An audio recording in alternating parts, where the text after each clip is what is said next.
Gentili amici e amiche alla Visione all'Ascolto, collegamento in diretta per quanto riguarda la Festa del Salame 2019 che si svolge presso l'azienda di Gaspero di Dolegnano. Vedete Katia, al quale chiediamo subito alcune cose in merito a questa iniziativa 2019. Non è la prima volta e non sarà nemmeno l'ultima, va sottolineato, perché le tradizioni, cara Katia, devono continuare. Buonasera a tutti, come detto quest'anno ho avuto 45 salami, diciamo di una media abbastanza buona come media di salami, siamo stati contenti del numero e ringraziamo tutti quelli che hanno partecipato. Ecco, possiamo dire, abbiamo detto, grande partecipazione di pubblico, perché comunque questa è una tradizione che si rinnova. Beh, sicuramente è una tradizione,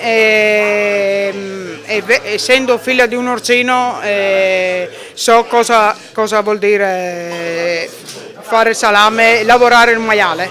Questo è solo un flash, ma per dire che potete venire comunque perché siamo in diretta e questo vuol dire che si va avanti tutta la notte.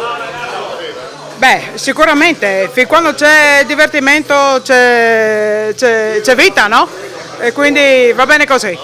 Siamo al lavoro.